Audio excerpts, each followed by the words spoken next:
Добрый день, приветствуем всех нашим Good виртуальным. afternoon, everyone. We are happy to welcome you all to our virtual hall at this session, Museums Openness Along Closed Borders, that is arranged by the Vladimir Potanin Foundation together with ICOM Russia for the Museum Guide Forum. My name is Sergey Medvedev, and I'm going to moderate this session today.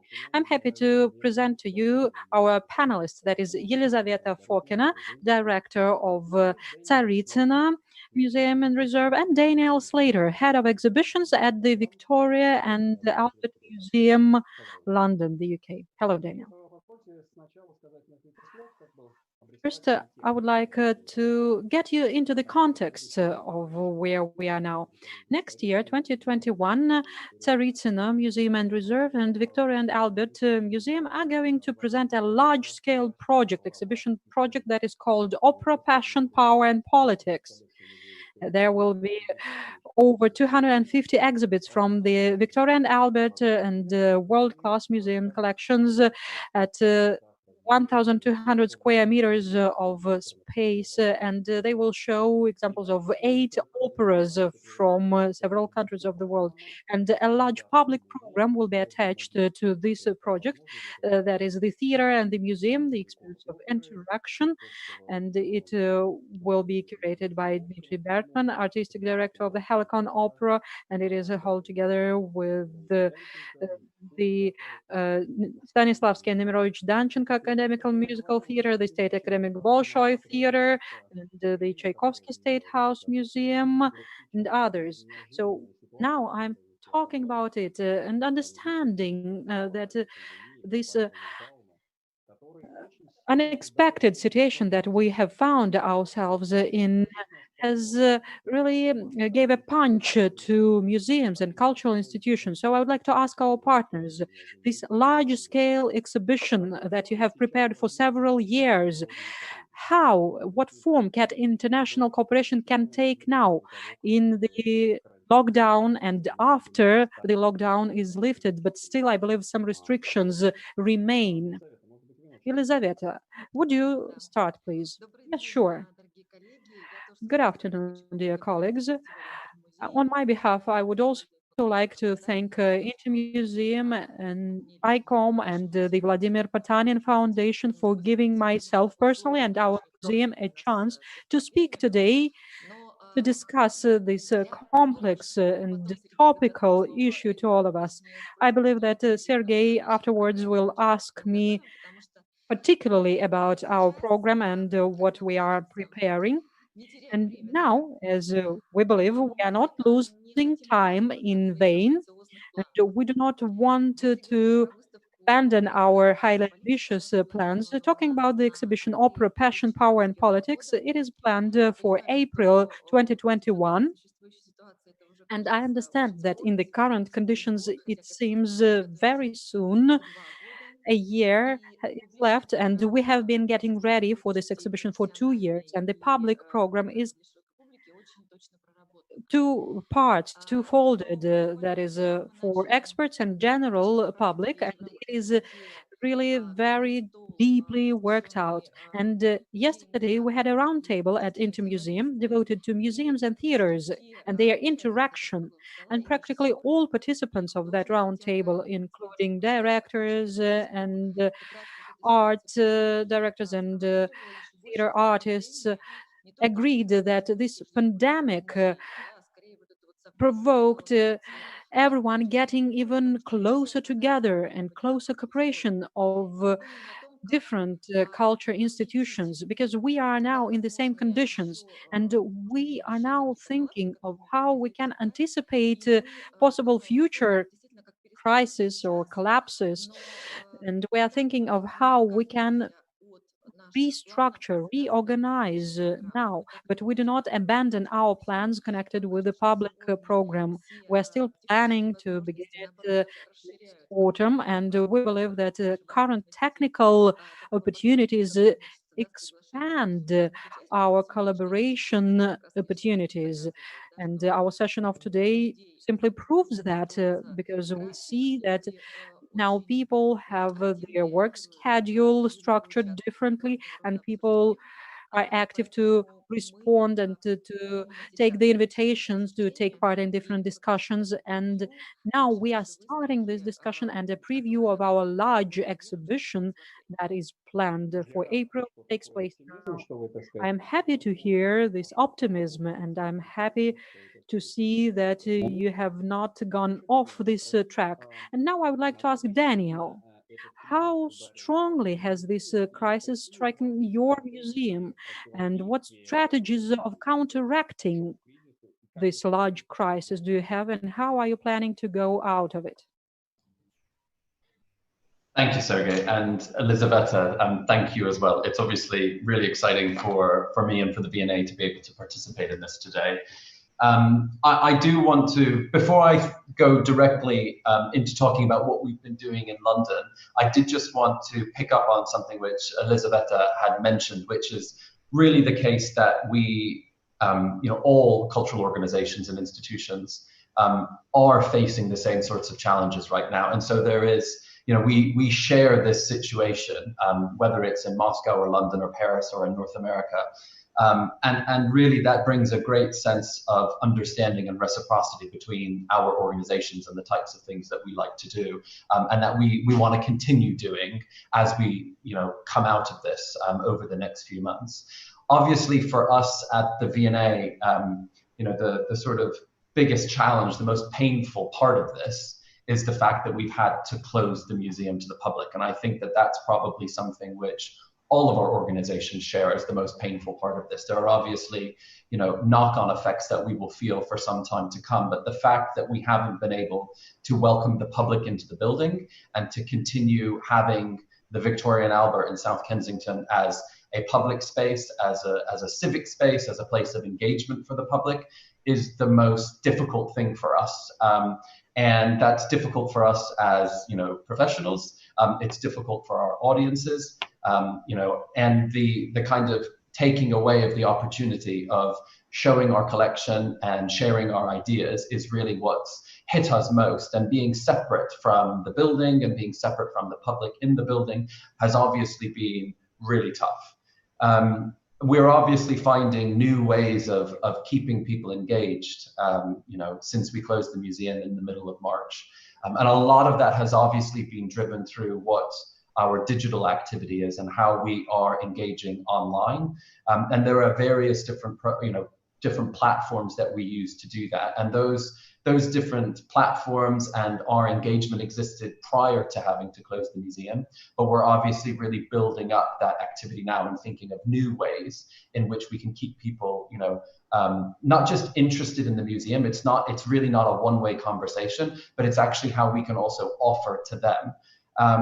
But I will say that, one of the reasons people come to museums is because there is a huge desire for the authentic.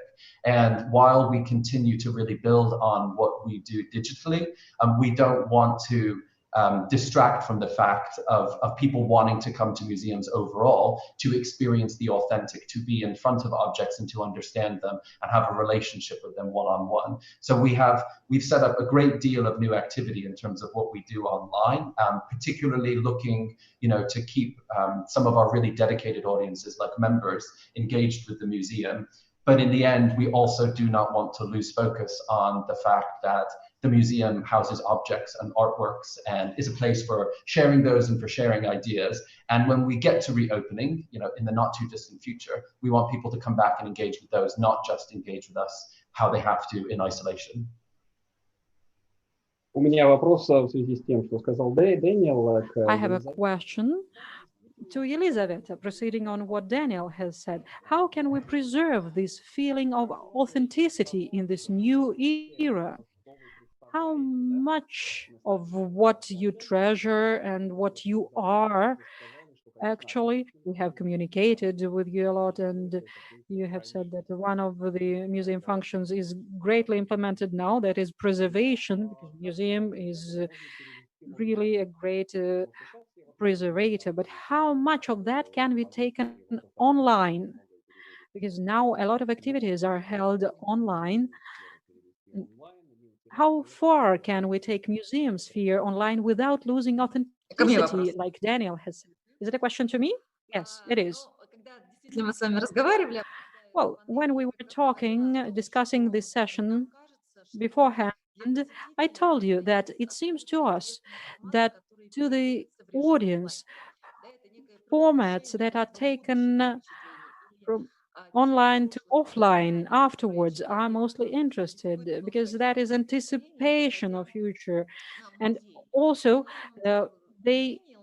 when we take something from offline to online, remember the feelings that they had when they visited us physically. And when I discussed the session with Daniel, I asked him a question about the audience and retaining the audience and the people that will visit us when the museum reopens the doors. And we have a hypothesis, and I believe that it is proven more and more, that on the 1st of June, parks will start opening little by little. And we were observing the public that we've visited by online very closely. First, there was a high peak, a surge, and then there was a fall. And these people were not accidental. We can see that the majority of them are a club of friends of Tsaritsino Museum and Reserve that visited us before. And we understand that when we open again, not even as a museum, but as a park from the 1st June, we will already start meeting these people who continued to have interest towards us and continue to support us. We have a certain advantage to compare with museums who only have a building. We also have a park, which is also a public space. We've had it since the 19th century, and we will start doing the museum experiments. Now, for example, we are designing tours in our park. We are going to offer those tours who come with children a quest using a mobile phone so that they can walk in our park and get some new experiences. But still, there is this question of a new language that we are looking for. This is a challenge for us, and it makes us think about other forms of working with the public, apart from the standard forms that we are using now. So what other forms can be used? До последнего времени. Вот Дэниел занимается публичными программами. Daniel is working with public programs, and for us, public programs have been often part of the general experience that the public gets when going to an exhibition. And most of our public programs were aimed at attracting as many people as we can. But today we are leaving that paradigm of a collective emotion towards some more privacy. We are going to be able to offer that individual perception process to our visitors. I am not now even speaking about the KPIs related to the number of visitors. Now we are thinking about how to ensure privacy through public programs. That's a challenge for us. Sergey, maybe you could ask a similar question to Daniel, because issues of loyal public are very important for us. So how are you planning to work with your loyal audience? What are the forms of collaboration that you are actually discussing, and how will it marry with the public programs? Because V&A Museum has a lot of public programs. Yes, Елизавета, you are asking a very important question, the collision between the privacy and the publicity. And I will ask Daniel a question about the efficiency criteria for a museum, because we may consider as a KPI the number of people who visit, but if we only use that KPI, we might compare ourselves to a train station. But museums should focus not just on quantity, but rather on quality, on interaction with the public. Museums can leverage their collections, their buildings, and other their facilities as part of the experience. And the experience of looking at Mona Lisa, for example, is also a comprehensive experience, because you have to wait in a line, you have to wait a lot in order to be able to see that masterpiece. So my question is how to balance the publicity and the privacy, and what can museums take in the post-lockdown era once the museums open their doors?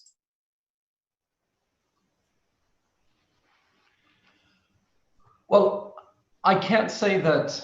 I mean, obviously, you know, the question of privacy of our audiences is you know, something that plays on our minds regularly. I don't know how that necessarily changes in the current situation, and certainly not in relation to the sorts of public programs that we run alongside our creative programming, you know, be it exhibitions and displays and things. I mean, we are more than ever focused on you know, the reopening of the museum and what that experience will be for visitors when they are able to return. And you know, we are feeling very, but cautiously, but very confident that there is that, you know, appetite that remains for people to come back and engage with us. And I think it's, you know, we are thinking of this not in terms of social distancing, which is what keeps being talked about in the press, but actually it just being a case of physical distancing. And, you know, the fact is that although we will have to make changes to how you know, the public behaves in the building and how they can interact with each other, we still need it to be a space where there is social interaction.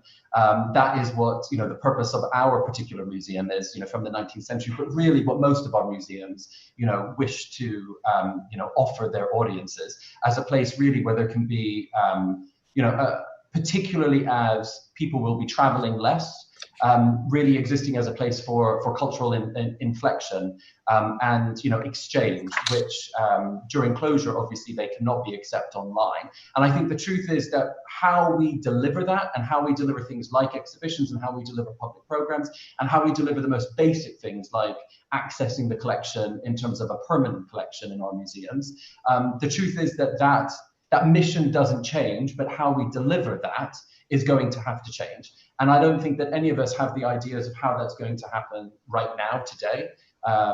But that's something which obviously, we're coming to accept, that actually the foreseeable future is going to be quite different for us. And obviously we've made a great deal of changes to our public program, not just, the basic changes in terms of schedules, because that's quite a straightforward thing to do, but actually what it is that we want to offer our public and how we want to offer our public, certain types of exhibitions and programs is changing and will have to change. And obviously there will be a process where we will need to test things with our audience, but I suppose it's beholden on all of us to provide that type of creative leadership in our programming, to offer our audiences something new, to not just give them what we know they will enjoy, but also to step outside of what's comfortable and start bringing new things into that equation. And I think given the sorts of challenges we face at this particular moment, now is the right time for us to start providing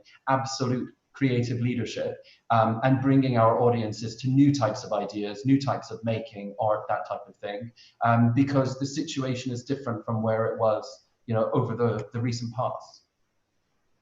Еще вопросы вдогонку Даниэлу. And another question to Daniel. Do you have an idea about when the museum will open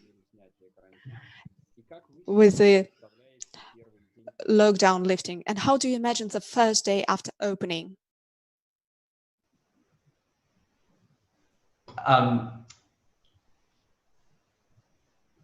imagine the first day after opening to be, there are a few things I could be more excited about right now, actually, than the museum reopening and us being able to get the public back inside.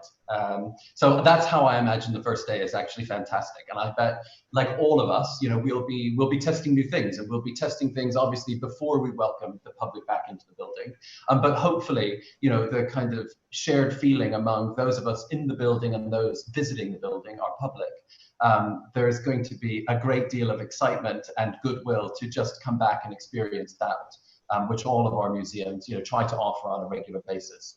We're now just over 2 months into being closed, and we will be looking, to reopen the building as soon as possible towards the end of summer into the autumn, as is feasible. But obviously, we will be, taking advice, from public health officials and obviously from government and our Ministry of Culture as to when the appropriate moment is to do that. And obviously the V&A is part of a sort of wider group of museums in South Kensington known as Albertopolis, where we've got the Science Museum and the Natural History Museum. And then obviously London as a whole, there are a number of nationals in the city, and really it's important for us to have an approach that is coordinated and coherent, because we're all going to be speaking to the same public. So we want to do that in a way which actually builds confidence in their experience of coming back into the building, and also that the messaging that we have that's encouraging for people to return to these public spaces is in line or aligned with what the broader messaging is for how the public need to be behaving, basically. Елизавета, у вас... Елизавeta, and what are your stages of opening? So first, you are going to open the park, right? Yes. Indeed. Yes. I just did not hear very well the beginning of your question. Can you repeat it? Yes. What are your stages of opening? How do you see this process of people getting back to the museum? Well, yes, I think that people from Moscow are now watching us in particular, and perhaps in the other regions of Russia, the situation is different. We are going to open from the 1st of June. We are not the only park who will be open for walking. And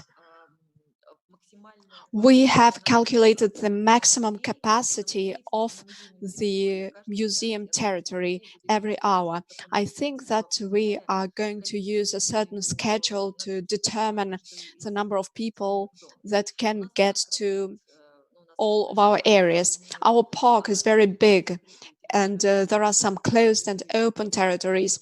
It's easier to deal with the open territories because we're just going to calculate the number of visitors. Moscow has organized a system that regulates how people can go for a walk and what are the capacities of all the territories. And I'm actually very moved and very impatient about the 1st of June. The 1st of June is celebrated as the Children's Day in Russia. And for many years, Tsaritsino has been also a place where hippies gather together. And that is why it's now interesting for me to know what will happen.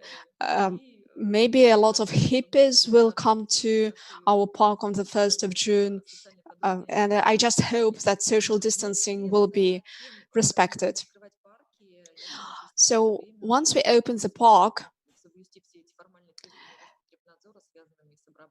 of course, we are going to follow all the guidelines of the Russian Consumer Protection Service regarding the visitor safety. We are going to develop online ticketing and other measures, such as disinfection measures. I think that these are measures that are now being gradually implemented by all the museums in order to minimize the danger of infection.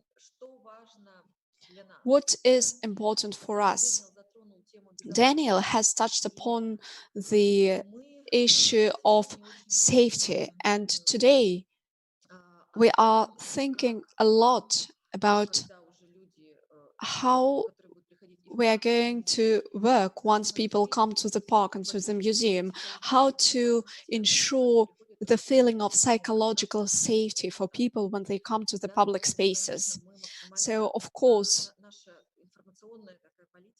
our information policy will be focused on explaining things to people. We are going to explain what we are doing in the museum and on our territory. We will explain why it is safe to come to the museum and to the park. At the same time, we are now working with the mental health of our employees. This is one of our focuses in terms of sustainable development policy. The sustainable development objectives contain 17 objectives that concern various issues such as environment, poverty, healthcare, and so on. And we are now thinking about a healthy climate that is also related to safety. When people come to work, they should feel that they are coming to a safe space and that they are not running the risk of getting infected. Naturally, there are the so-called frontline employees. They have to correctly explain that our museum is safe. And they have to be confident of that, because when you are not confident, you cannot sincerely relay that to other people. And in the recent couple of years, we have been actively involved in hospitality program, and this is directly connected with hospitality because that is stress resistance, conflict resistance, and that is an ability to convince and ask correct but not always pleasant questions when you need to navigate the people correctly. Therefore, what has intersected now on our side are several areas connected with the safety and in work connected with mental health of our employees.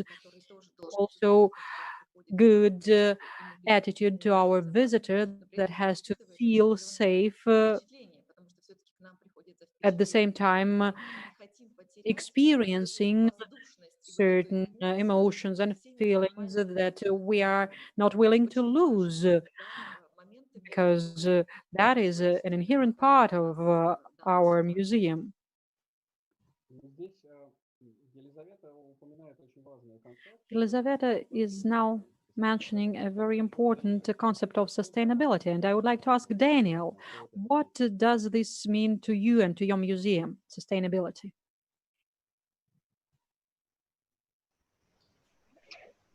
Thanks, Sergey. Well, the V&A has had a growing but already substantial sustainability program for several years now. And actually just this year, we created a new post which has specific responsibility for the museum's sustainability in terms of its carbon footprint, its use of materials, its recycling program. So it's something which we are, growing and was something which was on the table for us well before the closure of the museum and obviously this particular crisis. But I think you raise sustainability in relation to exhibition making and in relation to the nature of the partnership which the V&A and the Saratsi now have together, because obviously sustainability in terms of exhibition making, in particular, when we think about these really substantial international collaborations, is a big element of that. And obviously there is, an environmental impact on what it is that we do in exhibition making. And I will say, this is something which is not a conversation which has started as a result of the coronavirus situation. It's a conversation which has been going on for some time. Indeed, that's very much why we sort of, at the V&A, started our sustainability program in relation to exhibitions, at least, many years ago. And obviously, what it is that we do in creating these big exhibitions that have loans coming in from all over the world, and therefore freight and people moving all the time, but also the really substantial production that goes into them in terms of the design and scenography of these shows is a big deal. And while there are ways of mitigating, the kind of waste associated with those, there are also some things that you can't get around unless we actually really face this head on and say that we're going to make changes. So again, it's something which is pre-coronavirus, and something which lots of us have been talking about for some time. It isn't something which we raised as a result of this, thinking about cost necessarily. But I think in general, the ways in which we produce our shows in terms of where we bring objects from and how people move around, and also that local production that we do is ready for some analysis, some interrogation. It's the right moment for us to start asking ourselves some provocative questions. And I think in particular, if we think about what we do in London and for our audience in London, which is about half and half an international audience, so therefore we get a good subsect of people from overseas. We at the V&A at least created a really kind of game-changing, dynamic way of staging, really emotive, evocative, kind of blow-your-mind exhibitions in terms of the experience that the public has, the relationship between objects and scenography and sound and audiovisual, which, a lot of places have learned from and recreated, which is great. But it also means that actually we should take it as a moment to think about whether we've succeeded with that. And we've done that well, and now we move on to a potentially different model. Because, by recreating something that is fantastic and brilliant, also leaves it to be somewhat conventional, because something that you do time and time again becomes repetitious. So I think this, when we think about sustainability and the impact that the programs that we each do has, it also really, we're beholden to actually think that maybe this is a moment to start bringing some change into that. And it's not a simple thing about saying, well, let's, do a bit less and spend a bit less money and move fewer artworks around. That's a far too basic an approach for something that is as sophisticated as creating a really successful exhibition. We actually have to go a few steps further back and think about what is it that we want to do with exhibitions now that we haven't done before. And I think that isn't something that I've got an answer to. It's something I'm thinking about all the time. But that then feeds into how we can continue to create exhibitions that have the impact that we want them to have, but that are just actually very different from what we've done in the past. Как раз в развитии того, о чем To говорит Дэвид, elaborate on what Daniel is saying, We have received a question from social media, a question from your exhibitions, from your blockbuster exhibition. For example, like an exhibition about David Bowie. What will happen with these kind of projects?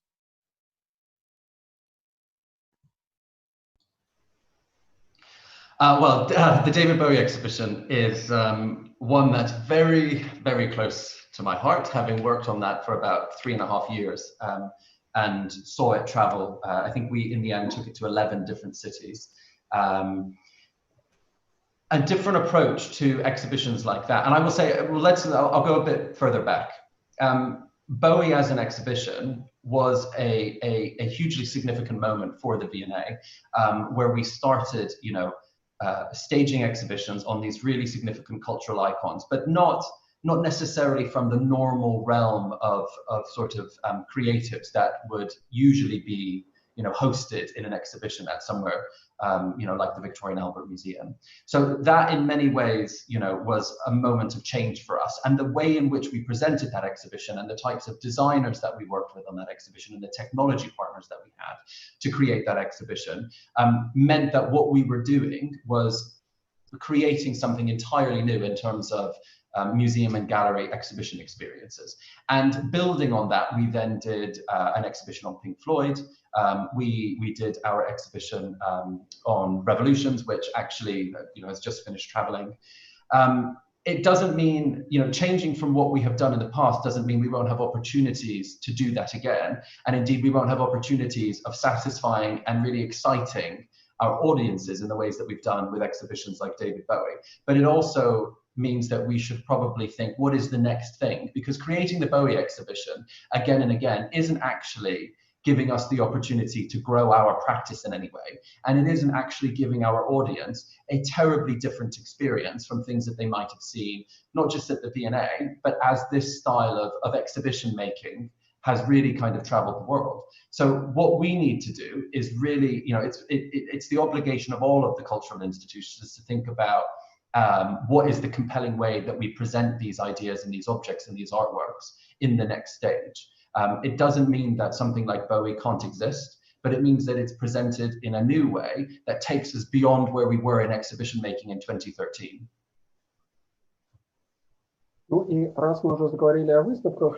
As we have started talking about exhibitions, let us discuss the large international project that both of your museums are involved. Elizaveta, can you hear me? You repeat.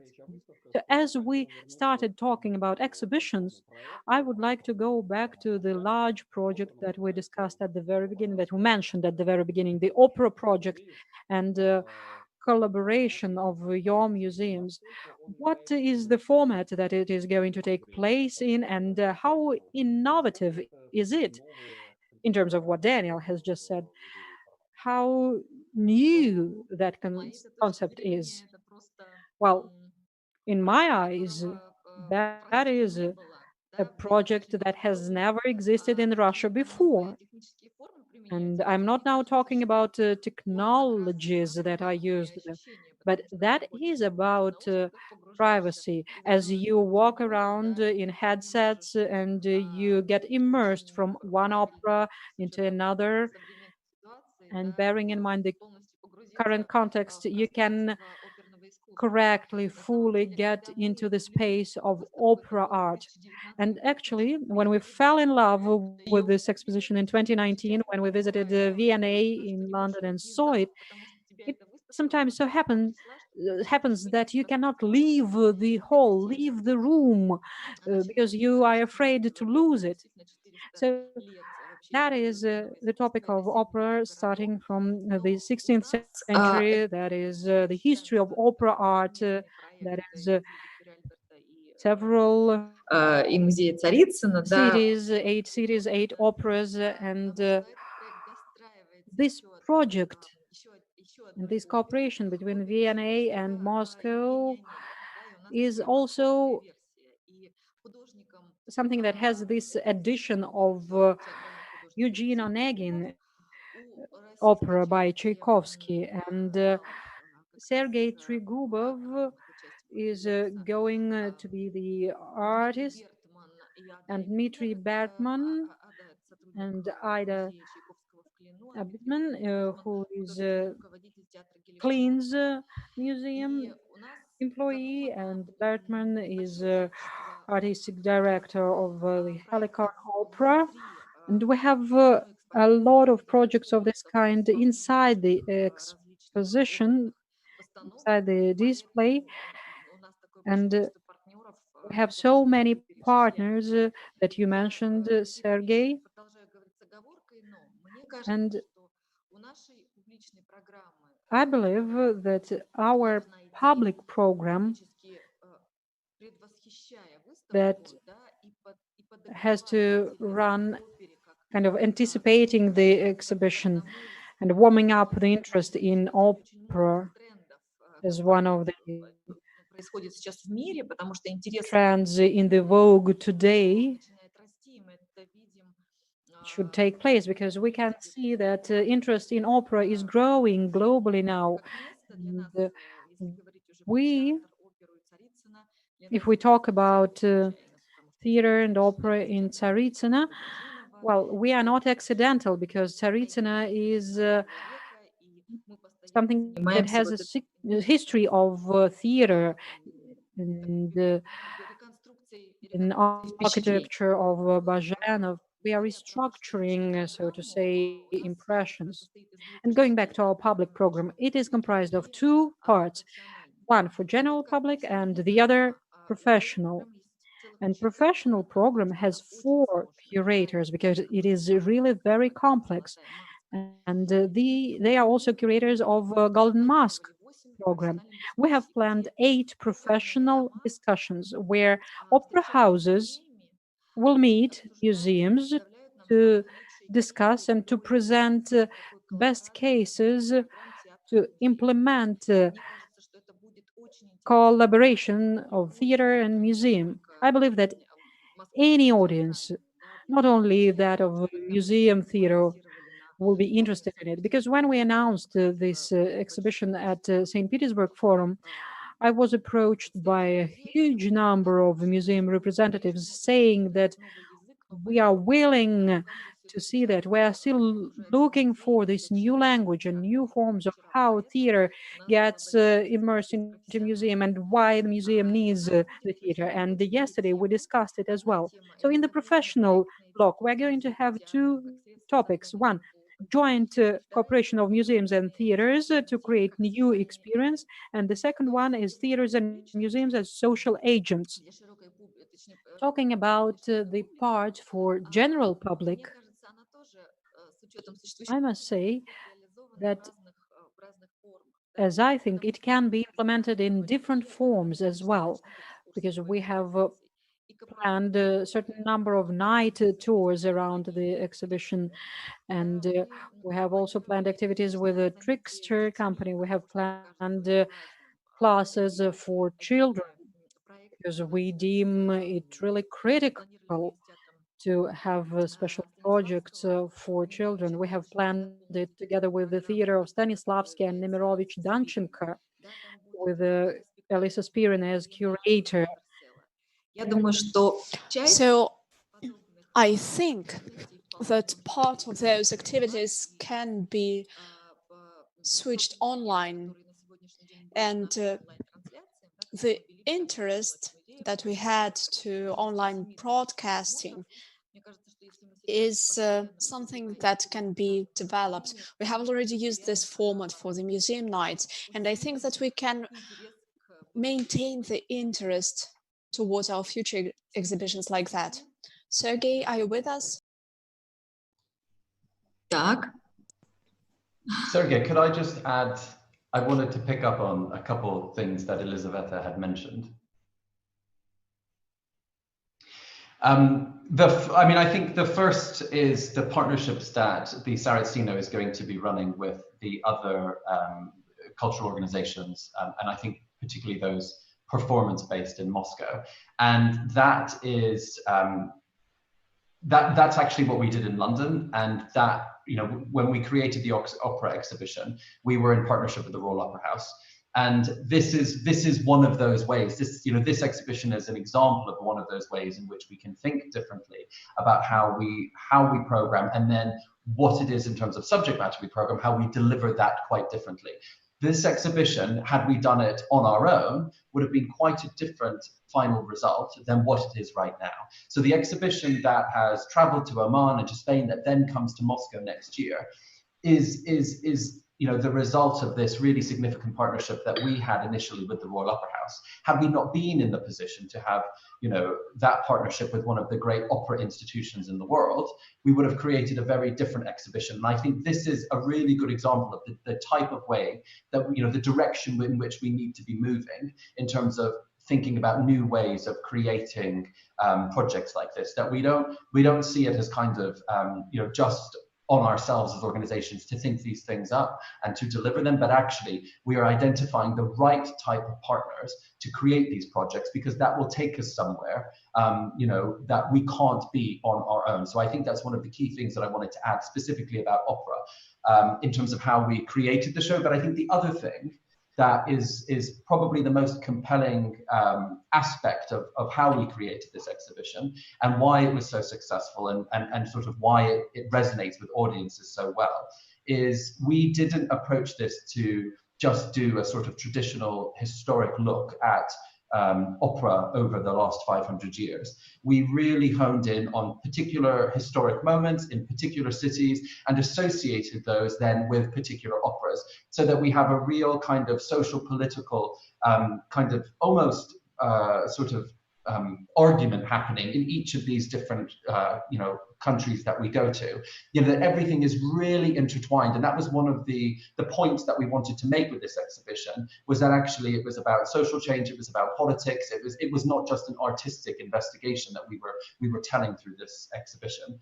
And so as Elisabetta said, we start in Venice 500 years ago, and then we end in the 20th century. And through that, we go through a journey of really significant moments in other European cities that are each associated with the opening night of another exhibition. And structuring the exhibition in that way means that it is far more compelling and also understandable by an audience than if we had done what would have been sort of a connoisseur's of opera trip through opera as a subject. So this is just another way in which we have to think differently about how we make an exhibition, because the whole idea of this was to relate it to audiences, not just that were opera lovers, but that everyone who saw this exhibition would immediately become an opera lover. So there's this relationship that we had with the Royal Opera House, which pushed us to do things differently and very much brought the performative element into the exhibition, but then also simply the fact that we had structured it with this very international outlook, from the outset, that really has built it into what it has become.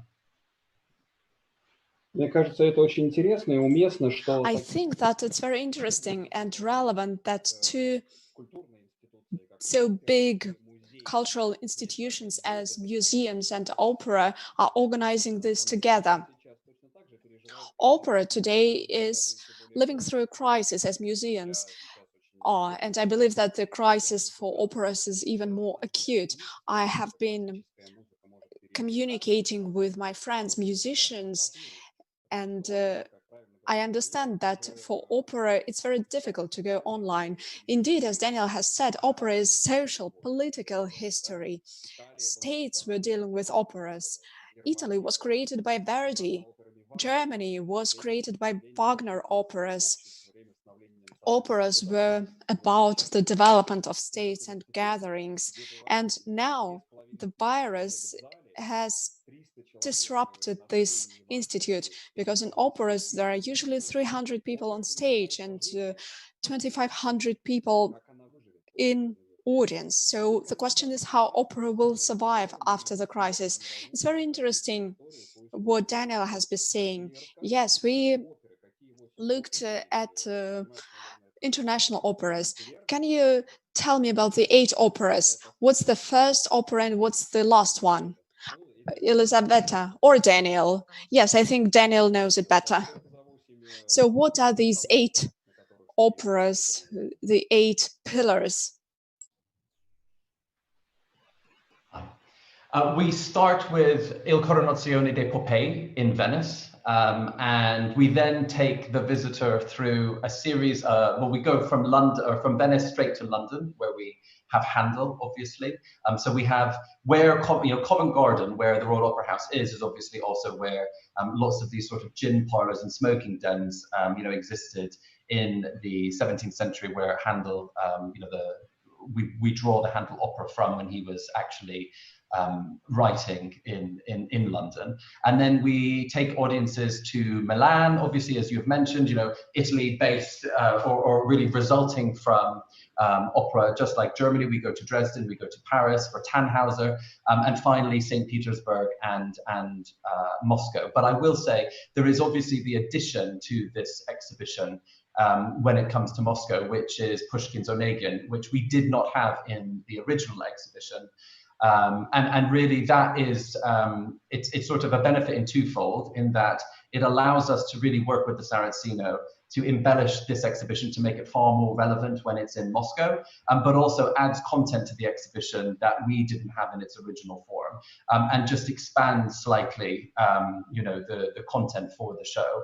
But really, the journey that we have from Venice to London, to Dresden, to Prague, Milan, and to Russia, allows us to look at each of those operas, and Vienna, each of those operas, and really what that particular, opening night was saying about a particular moment in time. So if we think about when we're in Vienna, timed with the Enlightenment, it allows us to talk about far more of the context in which these operas were being not just written, but produced, and then how they were being consumed by the public at that time, and what the reaction was by the public at that time, because they obviously had a huge significance beyond just being stage productions. And that's obviously one of the focuses for the show, that we really tried to push. And obviously that will be built upon and embellished when it comes to Moscow, because we are adding even greater content to that by bringing Pushkin into the exhibition.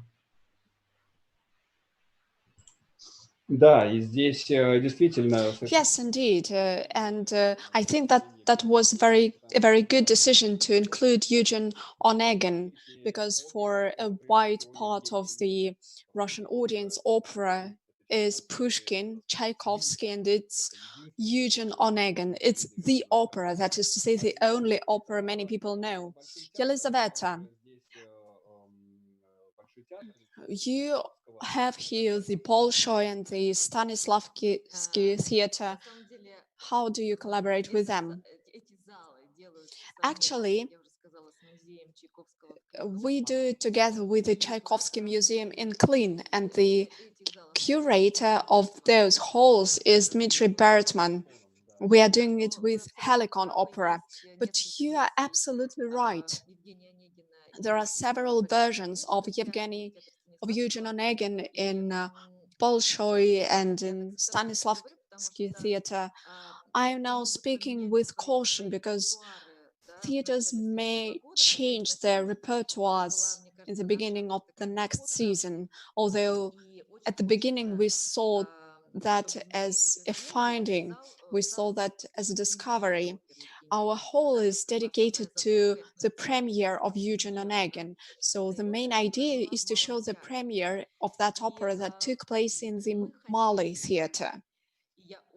Initially, we wanted, and I still want, that in parallel to the exhibition, in all the theaters that are partners of the exhibition Opera, Passion, Power and Politics, I want them to have at the same time those operas that are part of our exhibition. And actually, all the artistic directors of the theaters that we have mentioned were quite enthusiastic about participating in that process, because of course for them such a collaboration is also very interesting. Like that, people can go to the exhibition and learn the history of the opera, and after that go to the actual opera. And our project will last in April, May and through September. I think that the impact can be really strong. That will be a huge collaboration between several theaters and museums. And there is no competition between theaters in this context. I am really impatient about this project. There are still 11 months left. I'm a huge enthusiast of opera, so I would like to see it. So you mentioned that part of the exhibition will be in a headset, so you will have to walk in a headset. It actually responds to the requirement of social distancing. Yes, indeed, people will wear a headset, and we are using the theatrical principle. So on the one hand, there is culmination inside every opera when you hear, when you can see objects and listen to music. At the same time, there is culmination in the exhibition when at some point you feel as a spectator and as a performer and as a person who is a curator reflecting upon the change and the development of opera as art. You can also reflect upon what happened to the cities where operas were born and developed. I'm really glad that we are in partnership with V&A because we learn a lot from them. We are collaborating very closely for 3 years. We often exchange our employees to share experience. We notice the best practices of Victoria and Albert Museum. And I believe that this is one of the leaders in terms of interpretation of artistic and cultural heritage, and also in terms of the exhibitions that they organized. I am convinced that V&A, after the lockdown, will give some new opportunities for the audience, and we are going to follow that closely. So I think that it's time to ask the final question to our speakers.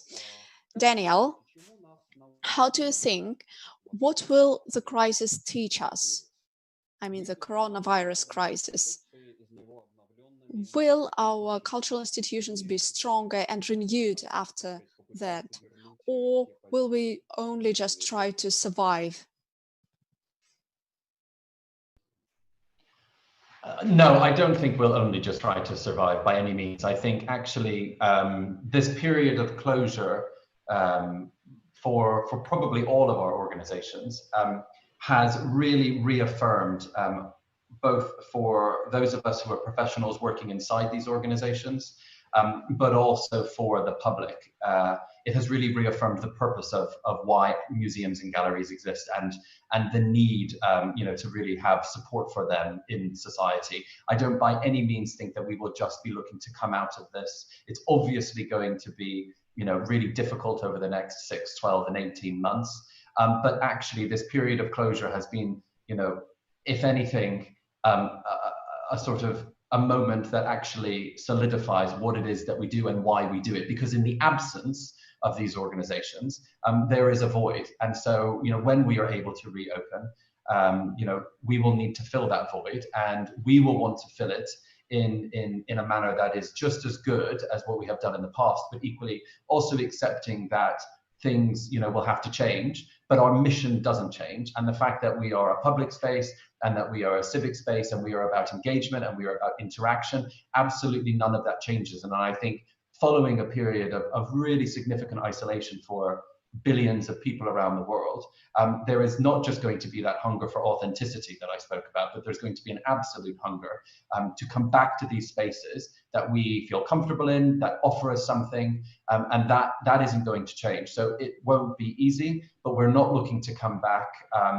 in a timid fashion. We're really ready to come back as quickly as possible to do exactly what it is that all of these organizations were founded to do. And I will ask the same question to Елизавета. What are you going to take from this time of lockdown? For example, in Russian Facebook, there are fantastic isolation when there are famous pictures performed by bodies of participants. What about Tsaritsina? Well, actually, I believe that we have managed to use this time to accumulate something. It has been a huge challenge to all our team.